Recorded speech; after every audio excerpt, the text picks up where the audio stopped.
O primeiro contato foi pela capa de um livro, que é Consciência pelo Movimento. E na época eu estava buscando exatamente caminhos, possibilidades de desenvolver o que eu achava que fosse consciência, que é, não sei, ser menos automático, assim, e ter mais vida, digamos. E achava que o movimento era um caminho interessante para isso. Eu estava numa escola de Kung Fu, investigando essas possibilidades, e na biblioteca dessa escola tinha o livro Consciência pelo Movimento. Então ele pareceu ser bem direto no ponto que eu queria. Aqui a gente tem um cara que trabalha com isso. Então na mesma escola tinha o Ricardo Ossi, que foi um pioneiro, um dos pioneiros do Feldenkrais, que já participou de livros teu antes. Ricardo Ossi, ele fazia Kung Fu nessa mesma escola. E aí eu comecei a fazer aula com ele. Eu trabalhava com rede de computação em banco. Cuidava de rede de computador, quer dizer. Mas todo o tempo vago que eu tinha, eu estudava coisas desse gênero. Kung Fu, Feldenkrais e outros mais. E aí eu fazia uma vez por semana, fazia 2 vezes por semana. E fui gostando daquilo. Aquilo foi fazendo sentido para o que eu buscava em mim. Eu estava muito encaixado na estrutura. Sabia que aquilo eu tinha que fazer outra coisa, mas eu não tinha... Eu gostava muito de biologia, gostava muito da vida, de como a vida se organiza e tal. E ficava estudando isso tudo.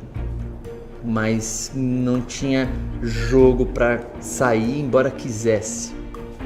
Como algumas pessoas que a gente conhece, eu trabalhava 11 meses por ano para tirar um mês de férias. E aí chegou o meu sagrado mês de férias, para onde eu vou?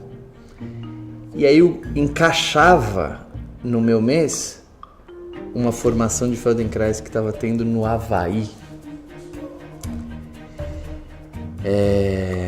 Então eu falei, nossa, eu faço as duas coisas, já vou para minha natureza e faço, eu pensava, se eu faço 2 vezes por semana, ali eu vou fazer um mês todo dia, vários, eu vou avançar minha pesquisa pessoal muito em um mês. Só que quando eu cheguei a coisa foi demais de forte. Então, cada dia que passava eu ia entrando em surto de falar, meu Deus, eu quero fazer esse negócio. Como é que eu vou fazer isso? Eu não posso. Tô lá na minha caixa, mas eu quero fazer isso aqui.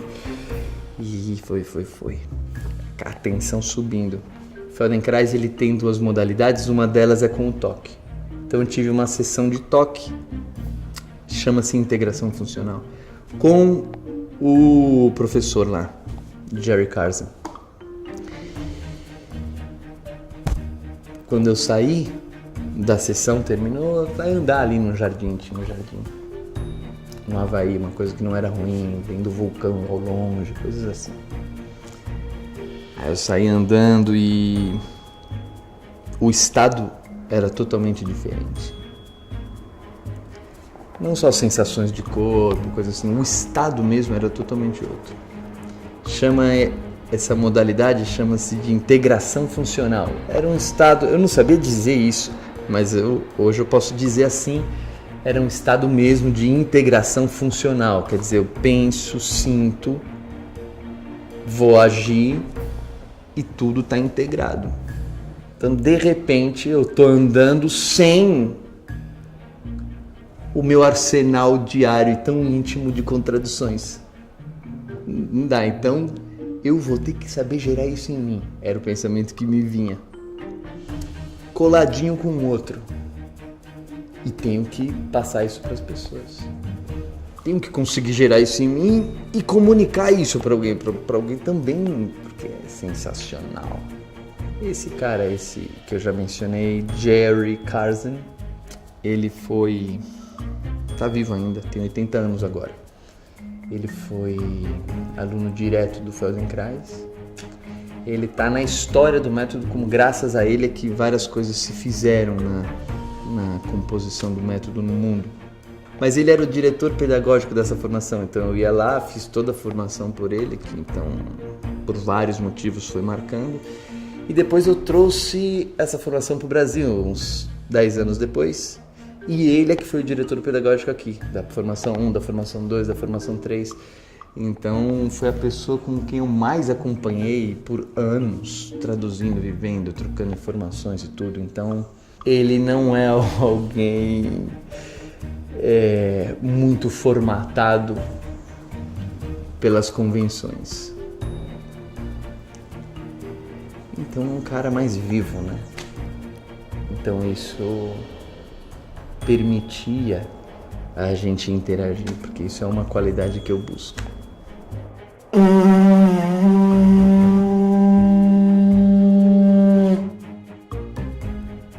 Ele é quase um berrante do Pacífico. É um material orgânico, né? Ele é criado, ele não foi confeccionado pela mente humana. Ele é um material confeccionado organicamente, no fundo do mar, inclusive. E é de uma perfeição incrível. E ao mesmo tempo irregular. E tem uma força tremenda. Então, as forças orgânicas, né, se você olhar de perto aqui, lembra alguns pedaços de partes de osso também. Nossos mesmo.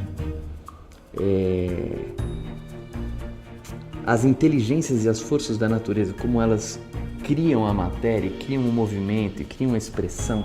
Então, esse objeto traz tudo isso num segundo. Nossa escápula, nossos músculos, nossos neurônios e tudo que faz são modulados pela cultura, mas eles não são criados pela cultura, né? São essas mesmas forças que criam as células e toda a nossa potencialidade, tem as inteligências instintivas do movimento. Então isso remete às inteligências instintivas, que é o que nós estávamos em grupo aprendendo lá. Uma coisa é você estudar para si, outra coisa é você fazer a formação para entender aquilo ali, e a outra coisa é você ser um profissional disso. Saindo lá da formação do Feldenkrais, a mesma coisa. No finzinho, não é o desafio conceitual, porque o conceitual, ele, digamos que não é dado muito. É o desafio de falar, agora isso tem que virar profissão. Ninguém nem sabe o que é isso. E agora eu volto ao Brasil e falo, eu trabalho com isso. Ninguém nem sabe o que é isso. Então isso é um desafio prático e social, que não é necessariamente intrínseco ao saber em si, mas é dialogar esse saber com a tua cultura.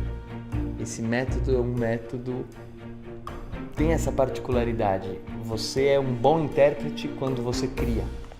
É a criação que faz de você o melhor intérprete.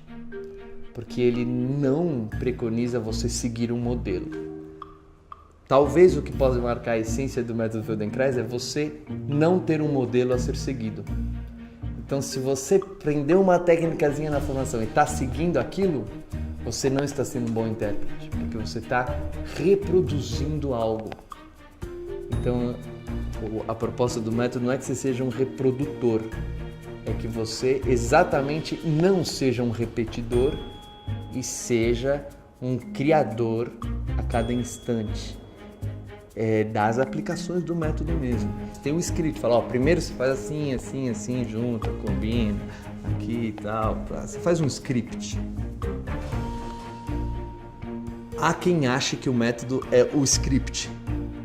O script, ele está dialogando, ele tem vários componentes e que vão dialogando com as nossas inteligências de movimento, sensorialidade, imaginação, etc. Ele combinava porções de scripts. E quanto mais versado nessa linguagem a pessoa for, mais ela combina e mais ela começa a criar dentro desse vocabulário. E não fica repetindo algo fechado. Você aprendeu uma linguagem que você vai cantar, tocar a si. E você não precisa aprender Mozart para você tocar piano, flauta, didgeridoo, tambor, cuíca, para expressar-se assim. Os métodos pedagógicos fazem você imitar o Mozart. E depois de muitos anos, quem sabe 1 ou 2 não imitam, mas isso já é uma ortodoxia da pedagogia da música. A gente está fazendo essa analogia entre música e o método Feldenkrais, que é interessantíssima essa analogia, porque até características de como a música se insere no sistema nervoso estão presentes como o método faz. A maneira de compor movimentos e sensorialidades e sequência é, em grande medida, análoga ao que é o funcionamento musical no sistema nervoso. Não sei o quanto ele sabia disso ou não na época, o Feldenkrais, mas nos livros dele ele fala o tanto de composições que ele fez de movimento, e ele fala: eu compus mais música do que Mozart. Ele já foi descrito, o Feldenkrais, como a casa dele era uma biblioteca com uma cama no meio. Então ele lia, estudava em 6 idiomas, tudo que é anatomia, medicina, de tudo. Então ele, dentro da prática que ele estruturou, tem conhecimentos riquíssimos. É uma seiva elaborada, uma geleia real ali, condensadíssima. Só que a gente vem de culturas onde a imitação de autoridades é o principal. Então, você pega um cara que é bom, você vai ficar décadas imitando esse cara que é bom, porque aquilo é o que deve ser feito. Não é para você ser um repetidor. Aprenda essa linguagem e usa isso para você produzir a dignidade humana, que é exatamente você expressar o que você é e não imitar alguma coisa. E por isso mesmo é um trabalho extremamente político e espiritual, porque é um trabalho que traz a capacidade de agir no mundo. Na primeira polis, que é o próprio ecossistema do corpo, para organizar essas forças todas que estão do que a gente pode grosseiramente chamar de política externa, mas que está internalizada na gente, você mexer nisso e criar em si uma integração, uma força, a sua potência, a sua inteligência, as habilidades e tudo mais, etc. Isso é um ato político de imensas proporções e fundamentalmente espiritual, se você for entender integração como algo espiritual, que é o que te integra com aquilo que você é e o seu meio e faz você ter o maior grau possível, ou faz desenvolver graus crescentes de respeito e integração. Eu vi não só o Jerry, mas vi outros formadores também, nos Estados Unidos, na Alemanha, na Argentina. Então vi as pessoas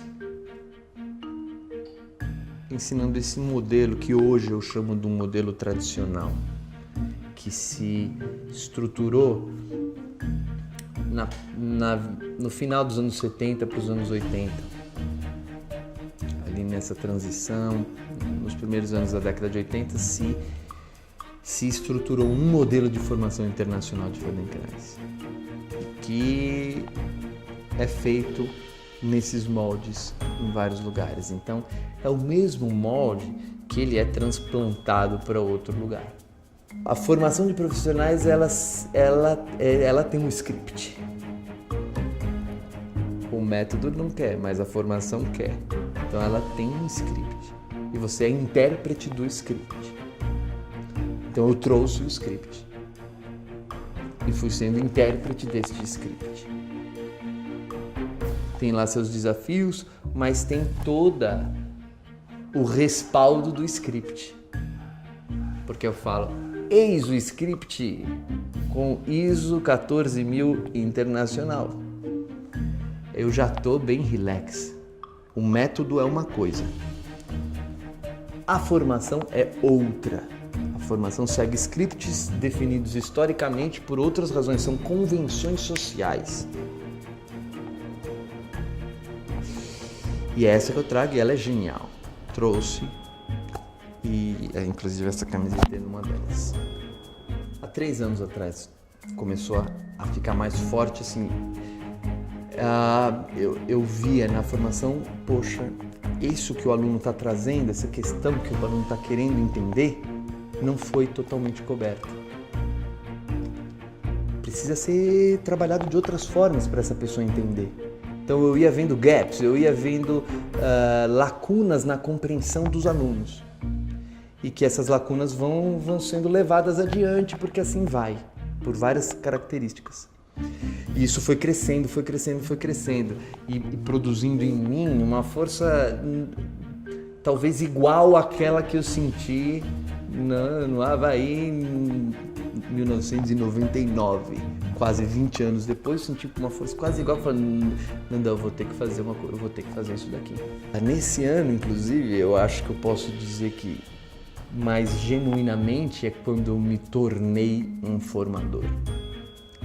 Porque começamos a criar uma nova forma de produzir profissionais. Não seguindo aquele script, seguindo outra lógica totalmente diferente. O material é o mesmo de estudo, a linguagem é a mesma, mas a forma de ensinar é outra. Ao invés da pessoa aprender uma técnica, que ela repete a técnica, o processo vai fazer a pessoa apreender uma linguagem. Para essa linguagem você falar o que você quiser nela. Então agora cheguei ao ponto de ser mais fiel ao método. Se o criador estivesse aqui, ele estaria com um sorriso dando volta em 3 vezes na cabeça dele, porque ao invés de imitar uma coisa que se tornou uma tradição, que é excelente, a gente continua fazendo, mas ao invés de usar somente essa, o método pode ser dito como um método para criar alternativas. É a essência do método, criar alternativas de movimento, de o que for. Então, ao invés de você manter um hábito, você cria alternativas, você não joga fora, você usa porque aquilo é brilhante. Só que você tem novas alternativas. Então, eu estou criando alternativas.